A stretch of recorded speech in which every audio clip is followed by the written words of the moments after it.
You love your children, don't you? I know you do. You would do anything for them. And for a long time, that's exactly what you've done. I'm right there with you. But now something feels different. You're tired. But not just physically tired. It's deeper than that. It's the kind of exhaustion that comes from always being the one who remembers, fixes, checks in, holds everything together. And this is where it starts to feel different, because you've started to notice something you can't ignore anymore. You're always showing up, but they don't quite know how to show up for you. Women after 40 need to hear this. The problem isn't that your children don't love you. Of course they love you. It's that they were never required to develop reciprocity. And this is where most women get it wrong. We think, oh, if I love harder, they'll learn. But that's not how it works. That's not how it works in any relationship, as a matter of fact. So let's slow this down a little bit, just a little bit. Overfunctioning isn't just doing a lot. It's when you consistently step in before someone else has to. You solve problems that aren't yours. You regulate emotions that belong to someone else. And you carry responsibilities that you never hand back to their rightful owners. You don't even wait to be asked. You move because you already feel what needs to be done. But here's what's actually happening. Because this feels like love. But what it does is it creates a pattern. This is called modeling in psychology. Children don't learn relationships from what you say. We all wish they would, but they don't. That's not how they learn. They learn from what you repeatedly demonstrate. And this is the part nobody talks about. If they grow up watching mom handle everything, mom tolerate imbalance, mom overextend without being met, their brain codes in and says, this is what love looks like. So love looks like mom does everything. Mom, right? Children don't learn reciprocity through instruction. They learn it through exposure. So we have to give them the exposure of what that looks like. And this is what it looks like in real life when you're dealing with your kids. Maybe you text first every time. You check in on them, but they don't check in on you. You remind them of things they said they would handle, and you downplay your needs so things stay kosher. And that's when things start to click, because this is not sustainable. You're not just helping anymore. You're maintaining the entire relationship, the entire dynamic. You're doing all the labor. Now, this is not who they are. This is what the relationship has trained them to be. You didn't raise ungrateful children.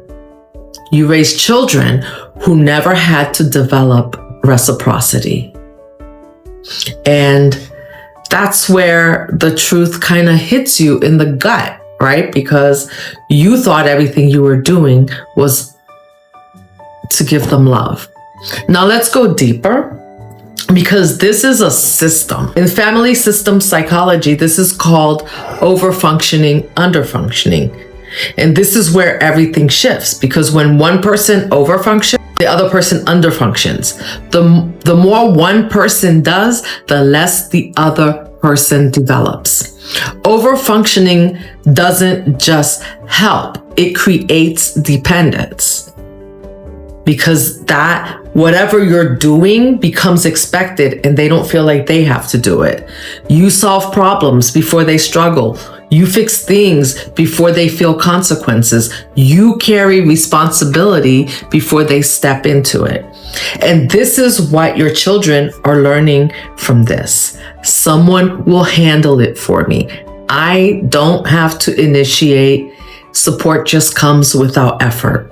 And that's not true. We all know that. And the more you do for them, the less they learn to do for themselves. Now let's connect something deeper, because many overfunctioning moms are also highly attuned, highly aware. And this is where it goes deeper than just behavior. This is an identity.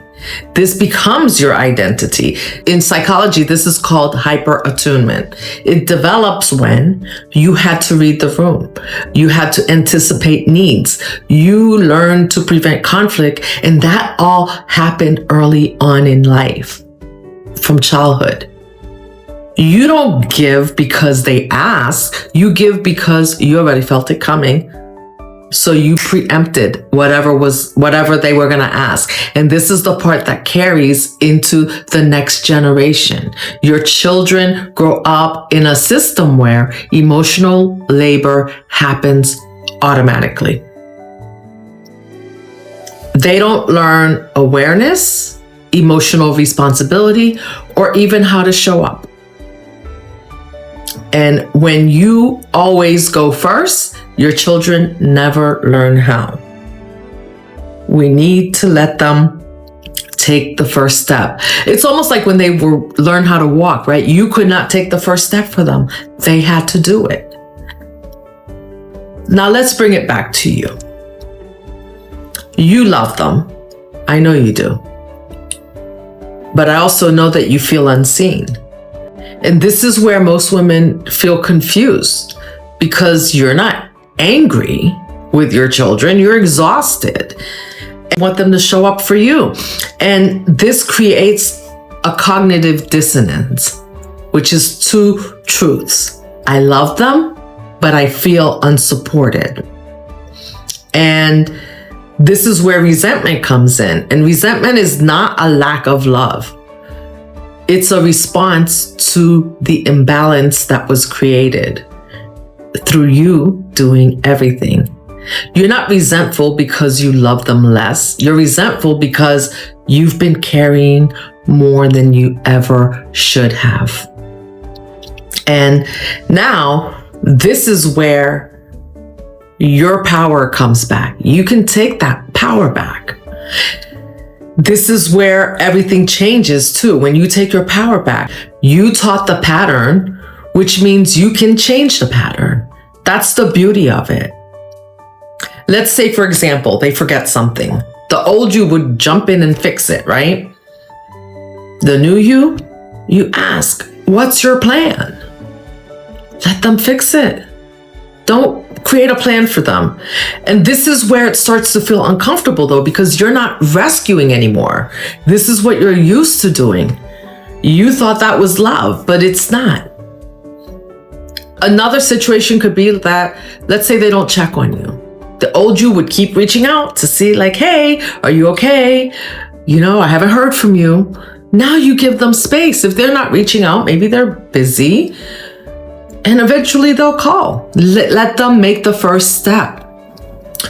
And another example could be they're calling you to dump emotionally about whatever that's going on. And you just absorb it, the old you. But now you ask, what do you think you'll do about that? But when you ask that question, what do you think you'll do about it? It puts it back on them to figure out what they're going to do about their problem. And that doesn't mean that they can't ask for assistance, but at least you let them ask. You're not jumping in before they've had a chance to consider or think about it and trying to fix their problem. And what that does is it creates a boundary between what you're responsible for and what they're responsible for. And a boundary is not about you withdrawing from your children. It's about returning the responsibility to its rightful owner.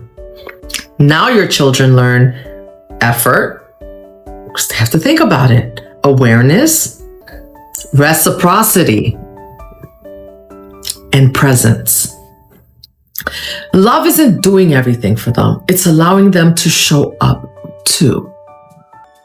That when you start changing your behavior, their behavior will change slowly. It's not going to happen overnight, but it will come.